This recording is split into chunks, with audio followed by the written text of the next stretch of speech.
The station's corridor lights flickered as Wu walked toward the Admiral's office. She had been pulling a double shift when the emergency message came through.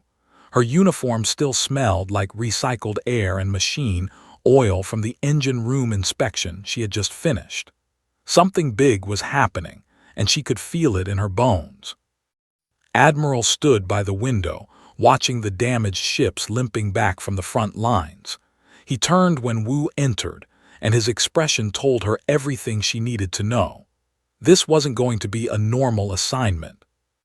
"Captain Park," he said, gesturing to a chair. "I'll be direct. The Eternal Horizon lost its commander 6 hours ago, ambushed near the sector. Captain Mora didn't make it." Wu felt her stomach drop. She had met Captain Mora once briefly, a good officer, with 30 years of experience. "I'm sorry to hear that, sir." "The Horizon is the most advanced warship in this sector," continued. "And right now, she's drifting without proper command. You're the highest-ranked officer available with actual combat experience. I'm assigning you as her new captain, effective immediately." The words hung in the air like a bomb waiting to explode. Wu knew what this meant. The Eternal Horizon was crewed entirely by, not a single human among them, and didn't exactly welcome outsiders into their ranks, let alone into command positions. "Sir, with respect, wouldn't an officer be more appropriate? The crew—" "The crew will follow orders," interrupted. "Or they'll face court-martial. We're in the middle of a war, Captain. I don't have time for cultural sensitivities. You're qualified, you're available, and you're going. The shuttle leaves in 20 minutes. Wu saluted and left the office, her mind racing. 20 minutes to grab her gear and report to a ship where everyone would hate her on sight. Just another day in the Coalition fleet. The shuttle ride to the Eternal Horizon gave her time to review the crew manifest. Commander Yang, executive officer, 40 years of service, decorated veteran of the wars, 3 commendations for valor, and according to the notes, absolutely traditional in his views about military hierarchy and species roles. Great. Chief Engineer Bora looked more promising. Younger, with a record that showed innovation and adaptability. Weapons officer was a sharpshooter with perfect scores in every combat simulation. Navigator Min was fresh out of the academy but already showing exceptional talent.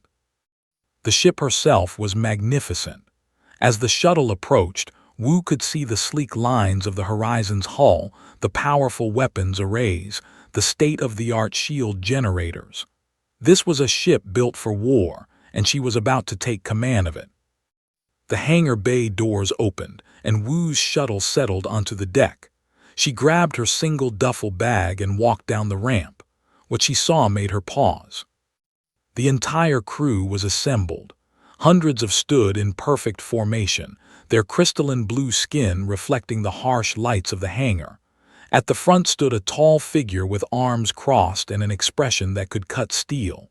Commander Yang. Wu walked forward, her boots echoing in the massive space. She stopped in front of Yang and saluted. "Commander, Captain Wu Park, reporting as ordered to assume command of the Eternal Horizon." Yang didn't return the salute. He stared at her for a long moment, his eyes cold. When he spoke, his voice carried across the entire hangar. "No human has ever commanded me, and none ever will." The words hit like a physical blow. Wu kept her expression neutral, but inside her heart was pounding. She had expected resistance, but not this. Not open defiance in front of the entire crew. Before she could respond, something unexpected happened. From somewhere in the formation, a crisp salute snapped up, then another, and another. Chief Engineer Bora stepped forward, her hand at her temple in perfect military form. "Captain Park, Engineering Section ready for your command." Weapons Officer followed. "Weapons Division stands ready, Captain." Navigator Min, young and clearly nervous, added her salute. "Navigation crew ready, ma'am." Wu felt a surge of gratitude toward these officers, but she kept her focus on Yang. More crew members were saluting now, maybe a third of the assembled personnel. But that meant two-thirds were standing at ease, watching to see what would happen. The ship's AI chose that moment to chime in. Dahl's voice came through the hangar speakers, calm and professional. Captain Park's command authorization confirmed. All systems recognize her authority. Welcome aboard, Captain. Yang's jaw tightened. He looked at the crew members who had saluted, and Wu could see the anger in his eyes. But she also saw something else. Uncertainty. He hadn't expected this division in his crew. Wu took a breath and made a decision. She could pull rank right now, force the issue, maybe win the battle but lose the war. Or she could try something different. Commander, she said, loud enough for everyone to hear. I understand your feelings, I do. Captain Mora was your commander for 5 years. A good leader from everything I've heard. And now I'm here, someone you don't know, someone who isn't being dropped into his place. If I were you, I'd be angry too. That got his attention. Yang's eyes narrowed, clearly not expecting this response. But here's the situation, Wu continued. There's a war happening. They don't care about our internal politics. They don't care if we like each other or trust each other. They're going to keep coming, and this ship needs to be ready to fight. So here's what I propose. Give me 1 week, 7 days. If after that time you still think I'm not fit to command, we'll request a formal review. Fair. The hangar was completely silent. Yang stared at her, and Wu could see him calculating, thinking. Finally, he spoke.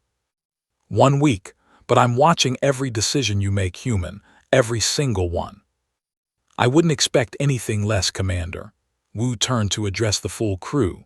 All personnel dismissed, department heads meeting in the conference room in 1 hour. We have work to do.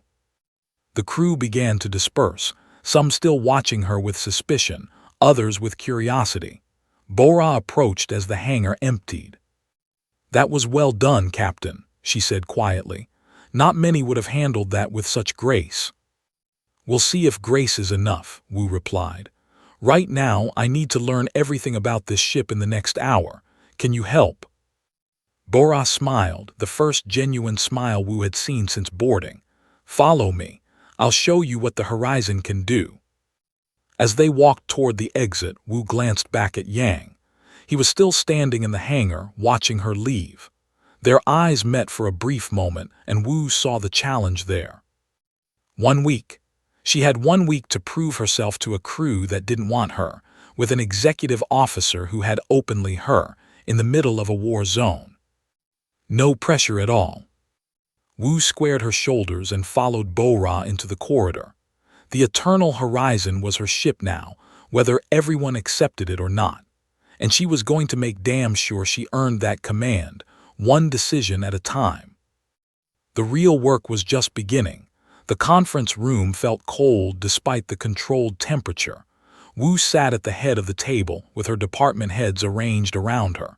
Yang sat at the opposite end, his posture rigid and his expression unreadable. The tension in the room was thick enough to cut with a knife. Status report, Wu said, looking at each officer in turn. I need to know where we stand. Bora spoke first. Engineering is at 92%. We took some damage in the last engagement, but nothing critical. I can have us at full capacity within 12 hours. Went next. Weapon systems are operational. Ammunition stores are at 70%. We're good for a sustained fight. Min added, navigation systems are perfect. We can go anywhere you need us to go, Captain. Wu nodded, making notes on her. Then she looked at Yang. Commander, your assessment of crew readiness. The crew is tired, Yang said flatly. We've been in combat for 3 weeks straight. Morale is low after losing Captain Mora, and now they're uncertain about their new commander. The words stung, but Wu appreciated the honesty. Understood. What would you recommend?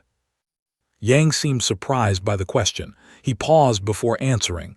Rest, rotation, time to grieve. I agree, Wu said. Unfortunately, we don't have that luxury. Dahl display the latest intelligence briefing. The wall screen lit up with tactical data. A convoy route appeared. marked with civilian transport signatures, and approaching from 3 different vectors were attack formations. Coalition Command has assigned us to protect an evacuation convoy, Wu explained. 3,000 civilians fleeing from the war zone, that will reach them in 6 hours. We're the only ship in range. She watched the officers study the display. The math was simple and brutal. They had superior numbers and would hit the convoy from multiple angles. A standard defensive formation wouldn't work. We'll use the Talon formation, Yang said immediately. It's designed for exactly this scenario. Wu had reviewed the tactical database during her shuttle ride.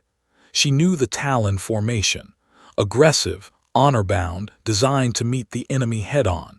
It was also predictable and would leave gaps in the convoy's protection. The Talon formation has a 67% success rate in convoy defense scenarios, Wu said carefully. But it relies on the enemy engaging in direct combat. They have been using hit-and-run tactics lately.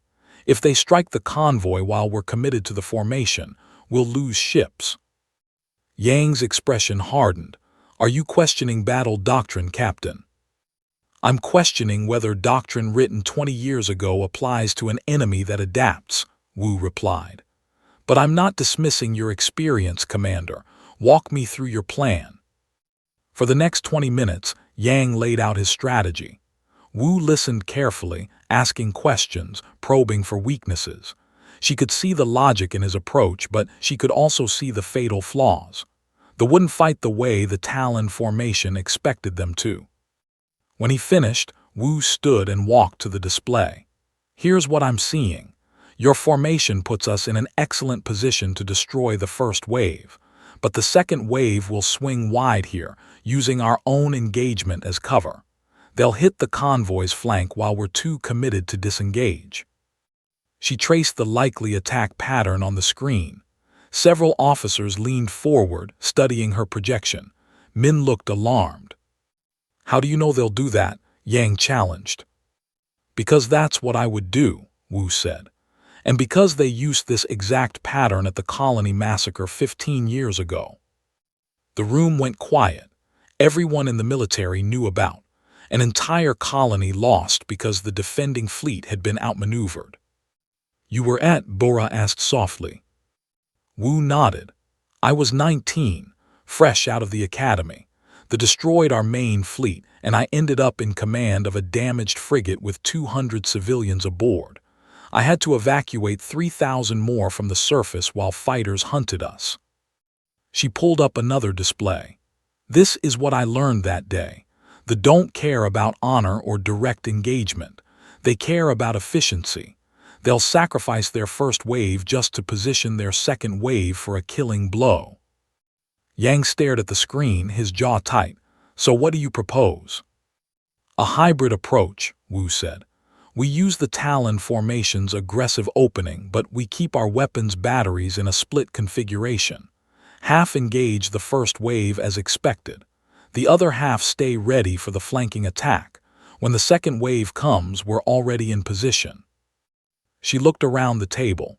It means fighting on 2 fronts simultaneously. It's risky, but it gives the convoy the best chance of survival. It's not traditional, said, but he didn't sound critical. He sounded thoughtful. Traditional tactics won us the last war, Yang said. Why abandon what works? Because the enemy has studied those tactics for 20 years, Wu replied. They know what we'll do before we do it. We need to be unpredictable. Min spoke up, his voice nervous but determined. The human makes sense, Commander. If they are adapting, we need to adapt too. Yang turned to stare at the young navigator. Wu could see the conflict on his face. This wasn't just about tactics anymore. It was about tradition versus change, about pride versus pragmatism. Does anyone else have input? Wu asked, giving the room a chance to speak. Boran nodded slowly. The hybrid approach uses our strengths and covers our weaknesses. It's actually quite elegant. Added, my weapons teams can handle split targeting. It'll be challenging, but we can do it. Yang looked at each of his fellow officers, and Wu could see the betrayal in his eyes. They were supporting the human over him. Finally, he stood up. "This is a mistake," he said coldly. "But you're the captain, I'll execute your orders." He walked out of the conference room without being dismissed. The door closed behind him with a sharp hiss. The remaining officers exchanged uncomfortable glances. Wu took a deep breath. "All right," she said. "We have 5 hours to prepare. Bora, I need maximum power efficiency. Drill your teams on split targeting. Min, plot 3 different evasive courses in case we need to reposition quickly. We're going to make this work." The officers dispersed, leaving Wu alone in the conference room. She stared at the tactical display, second-guessing every decision. What if she was wrong? What if Yang's traditional approach was actually better? What if her changes got people killed? Dahl's voice interrupted her thoughts. "Captain, you should rest before the engagement. Your stress levels are elevated." "I'm fine, Dahl," Wu said. "Captain Mora used to pace in here before battles too," Dahl said. "He worried about every decision. That's what good commanders do." Wu smiled despite herself. "Did you tell him to rest too?" "Always. He never listened either." The next 5 hours passed in a blur of preparation. Wu walked through every section of the ship, checking readiness, talking to crew members, showing her face. Some responded with respect. Others barely acknowledged her. Yang avoided her entirely. When they arrived, they came exactly as Wu had predicted. The first wave hit hard and fast, targeting the horizon directly. Yang, manning the tactical station, coordinated the initial response with precision. The Talon formation worked perfectly, destroying half the attackers in the first exchange. Then the second wave appeared on the flanks, just as Wu had warned. "Second wave incoming," Min called out. 3 o'clock and 9 o'clock converging on the convoy. "Split batteries engage," Wu ordered. Weapons teams executed flawlessly. The starboard batteries pivoted and opened fire on the flanking ships while the main guns continued to hammer the forward attackers. They clearly hadn't expected this. Their formation faltered. "They're breaking pattern," Yang called out, and for the first time Wu heard approval in his voice. But then disaster struck. A cruiser broke through the line heading straight for the convoy. Yang, acting on instinct, diverted power to forward weapons and charged after it. "Commander, no," Wu shouted. "You're leaving the convoy exposed." But it was too late. Yang's aggressive move had created a gap, and 3 fighters poured through it. Wu had maybe 2 seconds to decide. She could let Yang continue his chase and prove he was wrong, or she could risk her ship to cover his mistake. She chose to save him. "Min, hard to port. Put us between those fighters and the convoy. All power to port shields." The horizon swung around in a maneuver that made the hull groan. They slid into position just as the fighters opened fire. The shields held barely, but Wu could hear the damage alarm screaming. "Return fire," destroyed 2 fighters immediately. The third turned and fled. Meanwhile, Yang had caught the cruiser and blown it apart. But when he turned back, Wu could see on his face that he understood what had happened. She had saved him from his own mistake. The battle ended 10 minutes later. The convoy was safe. The horizon was damaged but functional, and Wu had proven that her tactics worked. In the aftermath, as damage reports came in, Yang approached her command chair. He stood there for a long moment before speaking. "You saved me," he said quietly. "You could have let me fail." "We're on the same side, Commander," Wu replied. "I need you functional, not embarrassed." Yang nodded slowly and walked away. It wasn't forgiveness and it wasn't acceptance, but it was a start. 5 crew members were dead, 73 were injured, and Wu felt every single loss like a weight on her chest. This was command, and it was only day 1. The medical bay smelled like antiseptic and burned metal. Wu walked between the rows of beds, stopping at each injured crew member. She didn't have to do this. Most captains would send a message of support and move on. But Wu had learned long ago that leadership meant more than giving orders from a comfortable chair. "How are you holding up?" she asked a young engineer named Juan. His arm was wrapped in regeneration bandages, and his blue skin was pale from pain medication.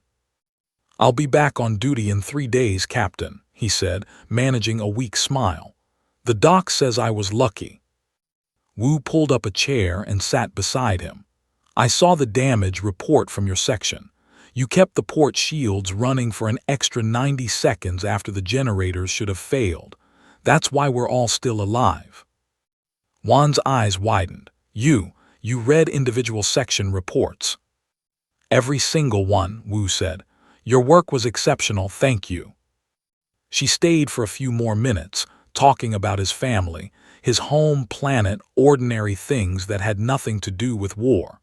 When she left, she saw several other crew members watching her with new expressions. Not quite trust, but maybe the beginning of it. She repeated this process with every injured crew member, taking notes, remembering names and faces. It took 4 hours. By the time she finished, her feet ached and her eyes burned from exhaustion, but it was important. The 5 dead crew members were in the ship's morgue, waiting for the funeral ceremony. Wu spent another hour there, alone, memorizing their service records. These people had died under her command. She owed them more than just a name on a casualty report. When she finally returned to her quarters, she found a message waiting. It was from Yang, requesting a private meeting. Wu's first instinct was suspicion, but she agreed. 20 minutes later, he appeared at her door. "Commander," she said, gesturing to the small seating area, "come in." Yang entered but didn't sit. He stood stiffly, clearly uncomfortable. "I won't take much of your time, Captain. I wanted to acknowledge what happened in the battle." "You made a tactical error," Wu said bluntly. "It happens, we all make them." "Commanders are not supposed to make errors," Yang said, and Wu could hear the bitter frustration in his voice. "We are trained from childhood to be perfect in combat." "Perfect is impossible," Wu replied. "I've made dozens of mistakes in my career, hundreds probably. The trick is learning from them." Yang finally sat down, and for the first time, he looked tired rather than angry. "I have been reviewing the battle recordings. Your predictions were accurate. They did exactly what you said they would do, and your hybrid strategy worked better than the Talon formation would have." It was the closest thing to an apology Wu was likely to get. She nodded, accepting it. "I also received a message today," Yang continued, "from my old mentor, Admiral Sung Bin. He served with a human commander once, during a classified operation 30 years ago. He said it was the finest leadership he had ever witnessed. He asked me if my resistance to you was based on experience or just tradition." "And what did you tell him?" Wu asked. "I told him I didn't know yet," Yang said honestly, "but I'm beginning to suspect it might be the latter." Before Wu could respond, the ship's alarm blared. Dahl's voice cut through the noise. "Captain to the bridge. Priority Alpha message from Coalition Command." Wu and Yang rushed to the bridge together. The command crew was already assembling. On the main screen, Admiral appeared, and his expression was grim. "Captain Park, I'm sending you encrypted intelligence data now.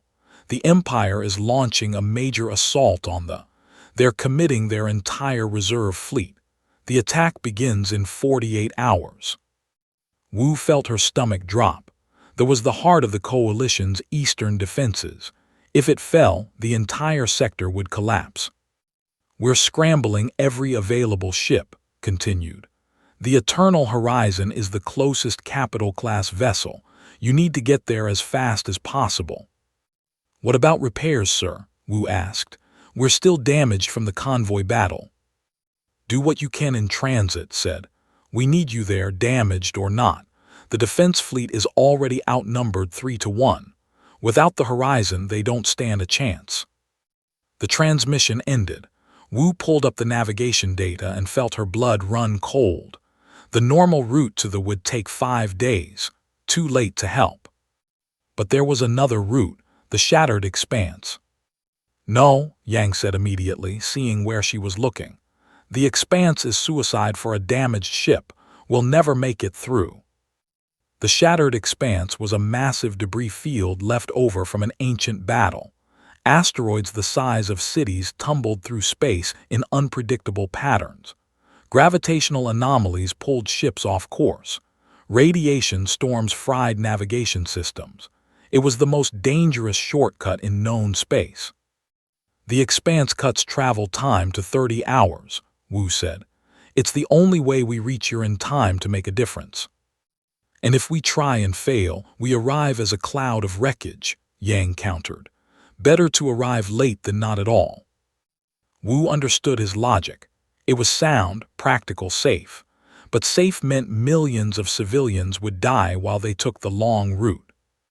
Call the senior officers, she said, and patch me through to every crew member on this ship.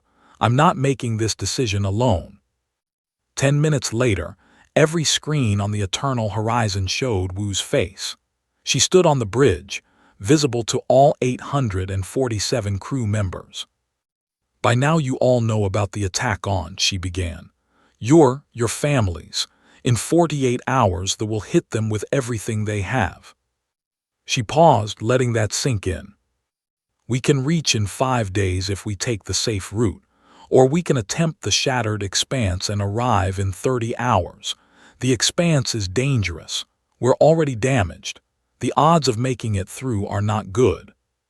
She saw crew members throughout the ship exchanging looks. Fear, determination, anger at being put in this position. I am not going to order you through the Expanse, Wu continued. This isn't about following orders. This is about choosing what we're willing to risk for what we believe in. So I'm putting it to a vote. All crew members, register your decision in the next 10 minutes. Do we take the safe route or the dangerous one? She ended the broadcast and waited. Yang approached her. This is highly irregular, he said. This is highly unprecedented, Wu corrected. But these people deserve a choice about their own lives. The votes came in quickly. Wu watched the counter on her screen, barely breathing. When the final tally appeared, she felt tears prick her eyes. 847 votes cast, 844 for the Expanse, 3 against.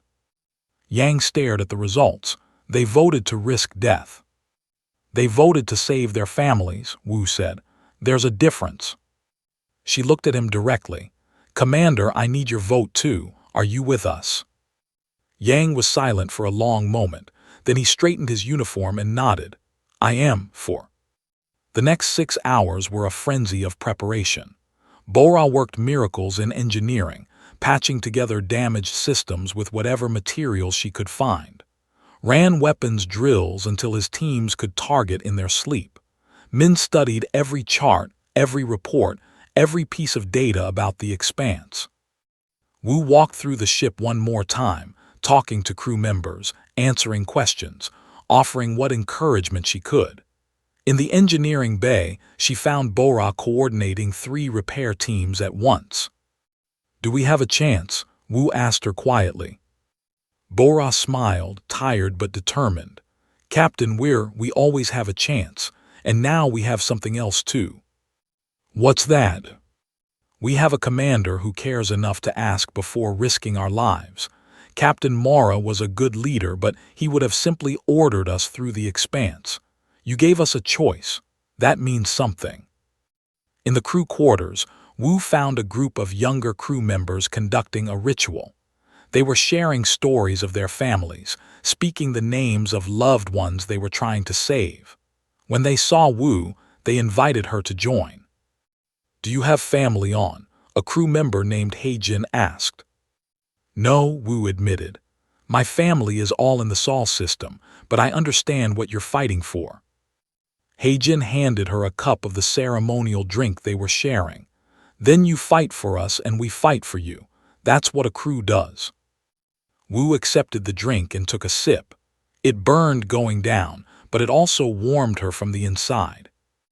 Later on the bridge, As the countdown to the expanse approached, Yang stood beside her command chair. "I spoke with Admiral Sung Bin again," he said. "Told him we were attempting the expanse. He said to tell you that courage comes in many forms, and that the human commander he served with had taught him that true bravery isn't the absence of fear. It's choosing to act despite the fear." "Your admiral sounds like a wise man," Wu said. "He also said," Yang continued, "that I should stop being a stubborn old warrior and start learning from the new generation. He may have been referring to you." Wu smiled. "Imagine that." The eternal horizon approached the edge of the shattered expanse. On the debris field stretched out like a wall of chaos. Asteroids tumbled past each other in a deadly dance. Energy storms flickered in the distance. "Last chance to turn back," Wu said to the bridge crew. Nobody moved. "All right then," she said. "Men, take us in." The navigator's hands were steady on the controls, entering the expanse in 3, 2, 1. The ship plunged into the storm, and all hell broke loose. The first asteroid hit the shields before anyone could react. The impact sent shockwaves through the entire ship, throwing crew members off their feet. Alarm klaxons screamed as damage reports flooded in from every section. "Shields down to 80%, called out from his station. Port side took the worst of it. "Men, I need better navigation." Wu gripped her command chair as another impact rocked the ship. "Dahl, give him full processing power for trajectory prediction." The AI responded instantly. On Mint's display, predicted paths lit up in red and green. The navigator's fingers flew across the controls, guiding the massive warship through gaps that seemed impossibly small. "There's too much debris," Mint said, his voice tight with stress. "The asteroids are bouncing off each other. I can't predict more than 5 seconds ahead." Wu forced herself to breathe calmly. Panic spread through a crew like fire. If she showed fear, everyone would feel it. 5 seconds is enough. Just keep us moving." An energy storm erupted off the starboard bow, electromagnetic radiation washing over the ship. Half the lights on the bridge flickered and died.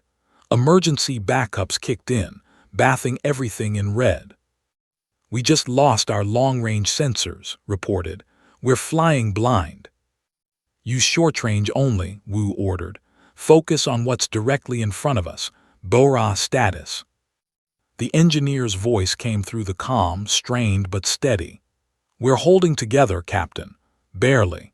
Hull integrity is at 73% and dropping. If we take another hit like that first one, we're in serious trouble." For 3 hours they fought through the expanse. Every minute brought new dangers. Asteroids appeared out of nowhere.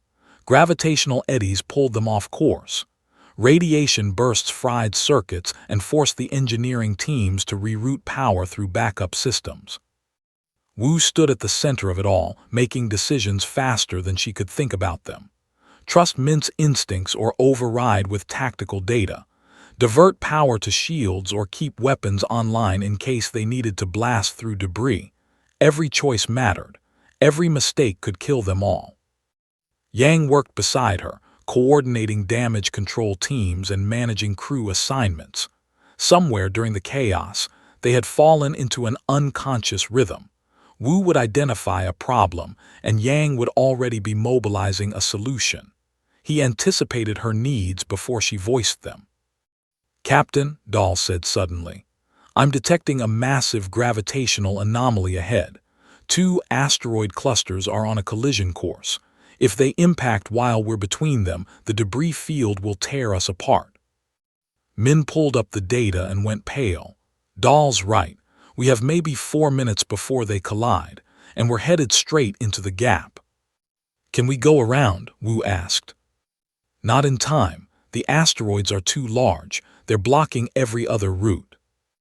Wu studied the display, her mind racing through possibilities. They could try to outrun the collision, but the horizon wasn't fast enough when damaged.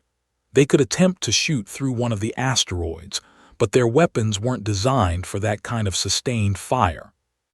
There's one option, Yang said quietly, the needle's thread maneuver. Every head on the bridge turned to look at him. The needle's thread was legendary among pilots. It involved flying a ship through a gap barely wider than the hull itself, using minimal thrust and absolute precision. It was considered impossible for anything larger than a fighter craft. "Commander, this ship is 2 kilometers long," Wu said carefully. "The thread maneuver is for small vessels." "I know," Yang said. "I did it once, 20 years ago, in a cruiser half this size. During the Battle of, we were trapped between 2 capital ships and I threaded the gap to escape." "Did it work?" Min asked. "Obviously," Yang said dryly. "I'm standing here." Wu looked at the data again. The gap between the colliding asteroids would be narrow, maybe 50 meters wider than the horizon on each side. At their current speed, they would have one chance. If Yang was off by even a few meters, they would slam into solid rock at full velocity. "If I give you helm control, can you do this?" Wu asked. Yang met her eyes. "Yes, but I need you to trust me completely. No second guessing, no override commands. I'll need total control." This was the moment. Wu could feel it. Everything that had happened between them, all the conflict and tension and slow building of respect, came down to this single decision. Could she trust this man who had openly her on day one? Could she put 800 lives in his hands? She looked at Yang and saw not defiance but determination. She saw a warrior who knew his craft and was asking for the chance to prove it. "Min, transfer helm control to Commander," Wu said. "Yang, the ship is yours." The navigator's hand shook slightly as he executed the transfer. Control transferred. 3 minutes to collision. Yang moved to the helm station and settled into the seat. His hands found the controls with the easy familiarity of decades of experience. "All hands, this is Commander. Brace for extreme maneuvering. Engineering, I need every bit of power you can give me for maneuvering thrusters." "You've got it, Commander," Bora responded instantly. Wu watched the main as the asteroid clusters loomed larger. They were massive, each one the size of a small moon. The gap between them was shrinking as they drew together like closing jaws. 2 minutes, Dahl announced. Yang's hands moved across the controls with smooth precision. The ship began to slow, adjusting its angle. To Wu's tactical mind, he was going too slow. They would never make it through in time. But she had promised not to second-guess him. She gripped her chair and stayed silent. 1 minute. The gap was now visible as a narrow slice of darkness between 2 walls of tumbling stone. The horizon continued to slow, rotating slightly on its axis. 30 seconds. "Commander," Min said nervously, "we're too slow. We won't clear the gap before they collide." "Trust the process," Yang said calmly. Wu realized what he was doing. He was lining up the ship perfectly, sacrificing speed for precision. It was the opposite of what any human pilot would do. They would go fast and hope to shoot through. Yang was going slow and planning to slide through. 15 seconds. The ship entered the gap. On the asteroid walls filled both sides of the display. The clearance was so narrow that Wu could see individual boulders sticking out from the larger masses. 10 seconds. An alarm shrieked as the port side scraped against an outcropping. Metal screamed. Sparks flew across the. "Hold course." Yang's voice was ice-cold calm. His hands made minute adjustments, tilting the ship a fraction of a degree. 5 seconds. The asteroids were colliding behind them now. Through the rear cameras, Wu could see the massive impacts, explosions of rock and ice filling the space they had just occupied. 3 seconds. A boulder the size of a building tumbled toward them, fired the forward weapons instinctively, blasting it to fragments. The debris peppered the shields. 1 second. The horizon cleared the gap with meters to spare. The asteroid clusters collided behind them with the force of small nuclear weapons. The shockwave hit the ship and pushed them forward, adding speed to their escape. And then they were through. The asteroids fell away behind them, and the density of the debris field decreased dramatically. The bridge was silent for a long moment, then started laughing. It was a sound of pure relief and disbelief. Others joined in. Even Dahl seemed to project a sense of satisfaction. Wu stood and walked to the helm. Yang was slumped in the seat, his hands shaking slightly from adrenaline. She put a hand on his shoulder. "That was the most amazing piece of piloting I've ever seen," she said quietly. Yang looked up at her. "You trusted me even after everything. Why?" "Because I've learned that trust isn't about liking someone or agreeing with them," Wu said. "It's about recognizing competence and giving people the chance to use it. You're an exceptional officer, Yang. I was a fool if I didn't see that." He stood and offered his hand in the traditional human gesture. "And you're an exceptional captain. I was a fool to let prejudice blind me to that." They shook hands. Around them, the bridge crew watched in silence. This wasn't just two officers reconciling. It was a symbol of something larger. "How much farther to?" Wu asked. 22 hours, Min reported. "We're through the worst of the expanse. The rest should be manageable." Wu returned to her command chair. "All right. Damage report all sections.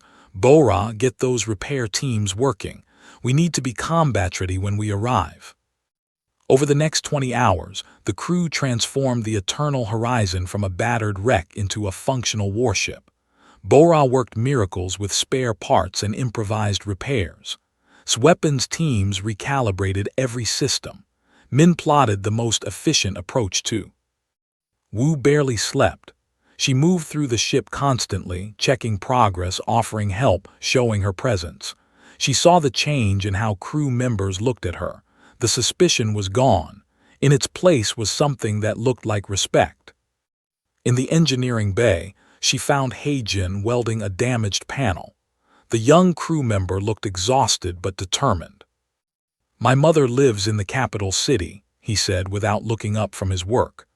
"I haven't spoken to her in 3 months, too busy with the war. I keep thinking, what if I never get the chance to tell her I'm sorry for that?" "You'll get the chance," Wu promised. "We're going to save." "I believe you, Captain," Heijin said. "We all do now." When the Eternal Horizon finally dropped out of faster-than-light travel at the edge of the system, what they saw made Wu's heart sink. The fleet was already there. Hundreds of ships, maybe thousands, swarming around the planet like angry insects. The Coalition Defense Fleet was outnumbered and scattered. Explosions lit up the darkness as ships died. "Get me Admiral," Wu ordered. The Admiral's face appeared on screen, streaked with soot and strain. "Captain Park, you made it through the expanse. That's impossible." "We had excellent motivation, sir," Wu said. "What's the situation?" "We're losing," said bluntly. "We're evacuating civilians, but they keep pushing through our lines. We need a miracle." Wu looked at her crew. They looked back at her with absolute trust. "Then let's give them one," she said. The tactical display showed the full horror of the situation. The fleet had formed a massive sphere around, with their capital ships positioned to bombard the planet while smaller vessels hunted down evacuation transports. The Coalition fleet was scattered across 3 defensive zones, each one being slowly crushed by superior numbers. "They're using the anvil strategy," Yang observed, studying the enemy formation. "Classic siege warfare. Contain, compress, destroy." Wu nodded, her mind already racing through possibilities. The Coalition fleet was fighting defensively, trying to protect too many positions at once. It was a losing strategy. They needed to change the dynamic completely. "Admiral," she said, opening a channel, "I have a proposal, but you're not going to like it." The Admiral's image flickered on screen. Behind him, Wu could see the chaos of his command ship's bridge. "I'm listening, Captain. Make it fast." "They are spread out to maintain their siege formation," Wu explained, highlighting sections on the tactical map. "They're strong everywhere but weak nowhere. We need to force them to concentrate their forces. How do you propose we do that? Use the eternal horizon as bait. We punch straight through their formation toward their flagship, the Death's Mandate. Every ship in the sector will converge on us. While they're focused on destroying us, the rest of the fleet can evacuate civilians and establish proper defensive positions. The bridge went silent. Yang turned to stare at her. That's suicide, said flatly. The horizon can't survive that kind of concentrated fire. Maybe not, Wu admitted. But we can survive long enough for the evacuation to succeed. That's what matters. Captain, I can't ask you to. You're not asking, sir. I'm volunteering. This is what the horizon was built for. Let us do our job. Look torn. Finally, he nodded. You'll have 15 minutes before we start the evacuation push. That's how long our tactical analysts think you can hold out. Make them count. The transmission ended. Wu turned to find her entire bridge crew staring at her. You all heard the plan, she said calmly. This is going to be the hardest fight of our lives. I need everyone at their absolute best. If anyone wants to transfer to another ship, speak now. No judgment. Nobody moved. Yang stepped forward. Captain, the crew of the Eternal Horizon stands with you. We knew what we were signing up for when we voted to come through the expanse. We save, whatever the cost. Wu felt her throat tighten with emotion, but she forced it down. There would be time for feelings later if they survived. All right, let's make this count. Min, plot the most aggressive course straight to the Death's Mandate. I want weapons ready to fire the moment we're in range.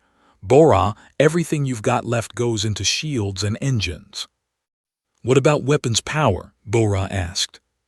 Shields first. We need to survive long enough to be threatening. Dal, coordinate point defense. Anything that gets past our shields, you shoot down. The AI acknowledged. Understood, Captain. Computing optimal defensive patterns now. Wu opened a ship-wide channel. All hands, this is the captain. In 5 minutes, we're going to do something incredibly dangerous and possibly very stupid. We're going to charge directly at the largest warship in the sector and make ourselves the biggest, most annoying target they've ever seen. Our job is to draw fire away from the evacuation fleet. Our job is to give everyone else time to get our people to safety. She paused, choosing her next words carefully. Some of you won't survive this. I need you to understand that, but I also need you to understand why it matters. Right now, down on, there are millions of people who can't fight back.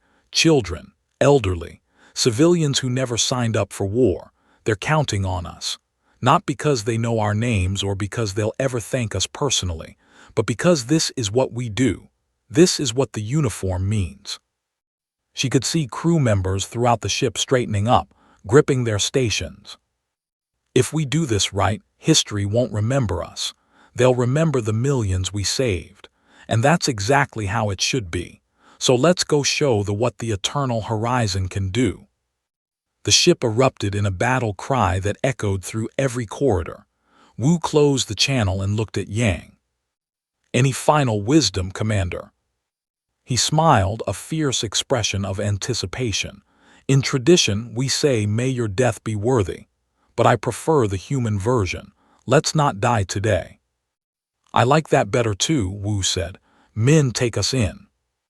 The Eternal Horizon surged forward, breaking from the coalition formation and driving straight into the heart of the fleet. The enemy ships reacted immediately, dozens of vessels turning to intercept. Energy weapons lit up the darkness as beams of concentrated power lashed out at the horizon. Shields holding at 95%, reported. Point defense is handling most of the fire. Stay on course, Wu ordered. Don't give them an easy target. The ship wove through the formation like a dancer, Mint's piloting skills pushing the vessel through impossible maneuvers. But the enemy fire was intensifying. More and more ships were converging on them. It's working, Yang said, watching the tactical display. They are abandoning their siege positions to chase us. The evacuation fleet is starting their run. An explosion rocked the ship. Warning lights flashed across every station. Direct hit to the port side. Boraz's voice was strained. Shields down to 72%. Keep going, Wu said. We're not there yet. They pushed deeper into the fleet, taking hit after hit. The shields held, but barely. Wu could hear the strain in the hull, feel the vibrations of systems pushed beyond their limits. And then they saw it. The Death's Mandate, the flagship. It was a massive vessel, easily 3 times the size of the Horizon, bristling with weapons and armor. Around it clustered a dozen escort ships. Target the flagship, Wu ordered. All weapons full power. The Horizon opened fire. Energy beams and missiles streaked across space, hammering into the Death's Mandate's shields. The flagship returned fire with devastating force. Shields at 50%, called out. We can't take much more of this. How's the evacuation going? Wu demanded. 70% complete, Dahl reported. We need another 8 minutes. 8 minutes, an eternity in combat. Wu could see the damage reports flooding in, systems failing, casualties mounting. The ship was being torn apart around them. Captain, Yang said quietly, I'm reading a power surge in the flagship's main weapon. They're preparing to fire their planet killer cannon. Wu's blood ran cold. The planet killer was designed to crack continents. If it fired on, millions would die instantly, but it took time to charge, time they could use. Can we target their weapon? She asked. Maybe, said, but we'd have to drop shields to divert enough power, and we're surrounded. The moment our shields go down, we're dead. Wu looked at the tactical display. The evacuation fleet was almost clear. Another few minutes and they would be safe. But if the flagship fired that weapon, it would all be for nothing. There was only one choice. Drop shields, she ordered. Divert all power to weapons. One shot, destroy that cannon. Captain, we won't survive, Yang started. I know, do it. The shields died. Immediately, weapons fire began tearing into the Horizon's hull. Explosions rippled through the ship. Wu gripped her chair as the deck tilted beneath her. Firing, shouted. Every weapon the Horizon possessed fired simultaneously. The combined power of the ship's arsenal converged on a single point, the charging port of the planet killer cannon. For a heartbeat, nothing happened. Then the flagship's weapon exploded. The detonation tore through the Death's Mandate's internal systems, setting off secondary explosions. The massive vessel shuddered and began to break apart. Target destroyed, reported triumphantly. Then his voice changed. Captain, we have multiple hull breaches. Engineering is gone. Life support is failing. Evacuation complete, Dahl announced. All civilian transports are clear of the combat zone. Wu felt a strange calm settle over her.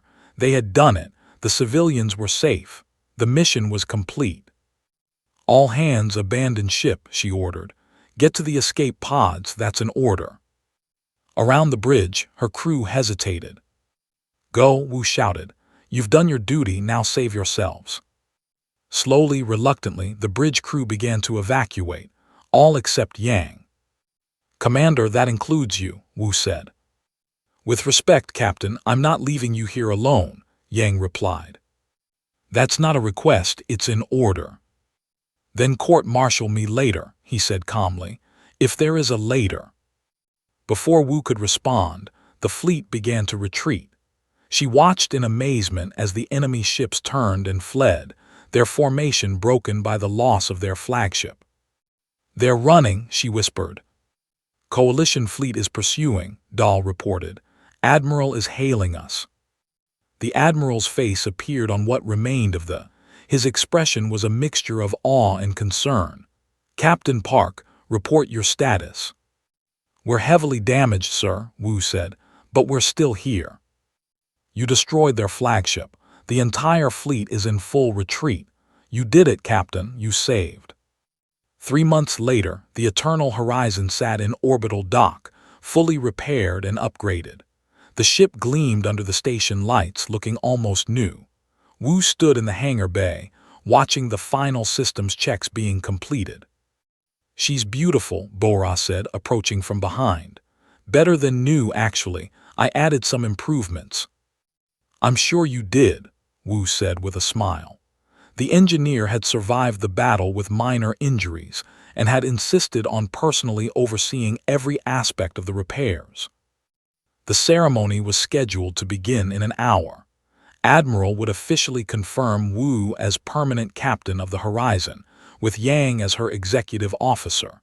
It would be the first officially integrated command crew in the Coalition fleet. "Nervous?" Yang asked, joining them. "Terrified," Wu admitted. "What if I mess this up?" "You won't," he said simply. "You earned this crew's loyalty the hard way. They'll follow you anywhere." At the ceremony, the Horizon's crew stood in formation, 800 strong. They had lost 184 crew members in the battle for. Wu had visited every family, attended every funeral, memorized every name. She carried those losses with her always. Admiral spoke about bravery and sacrifice, about how the Eternal Horizon had changed the course of the war, about how Captain Park had proven that excellence knew no species. When it was Wu's turn to speak, she kept it simple. "I'm honored to serve with this crew. They're the finest warriors I've ever known. Together, we'll face whatever comes next." Later, on the repaired bridge, Wu took her place in the command chair for the first time since the battle. The crew assumed their stations. Everything was ready for their next mission. Yang stood at the executive officer's station. Their eyes met across the bridge. He snapped the sharpest, most respectful salute of his entire career. "Captain on the bridge." As one, every crew member turned and saluted, human and alike, unified in their respect and loyalty. Wu returned the salute, feeling the weight of command settle on her shoulders, but it no longer felt like a burden. It felt like purpose. "Thank you, Commander," she said. "Let's get doll status." "All systems optimal, Captain," the AI responded. "Course laid in. The crew is ready." Yang moved to stand beside her chair, his traditional position. "They were ready the moment you stepped aboard," he said quietly. "I was just too proud to see it." Wu smiled. "Then I guess we both learned something, Commander. You learned to look past prejudice, and I learned that earning respect is worth more than demanding it." "Wisdom from the human captain," Yang said with a slight smile. "The crew was right to salute you." The Eternal Horizon moved out of dock, gliding smoothly into open space. Around them, the stars beckoned with infinite possibilities. Behind them, glowed peacefully, saved from destruction by the courage of a mixed crew and a captain who had proven that leadership transcended species. "Engaging faster-than-light drive," Min announced. "Take us out," Wu ordered. "Let's see what the galaxy has in store for us next." As the ship jumped to light speed, Wu reflected on the journey that had brought her here. She had started as an unwanted outsider, rejected by a crew that believed no human could command them. She had earned their respect through competence, sacrifice, and the willingness to risk everything for what mattered. The alien captain had said no human would ever command him, but in the end, he had been wrong, because command wasn't about species or tradition or inherited authority. It was about being worthy of the trust others placed in you. And Wu had proven herself worthy, one decision at a time. The Eternal Horizon sailed into the unknown, carrying a crew united not by what they were born as, but by what they had chosen to become together. Warriors, friends, family. And that made all the difference.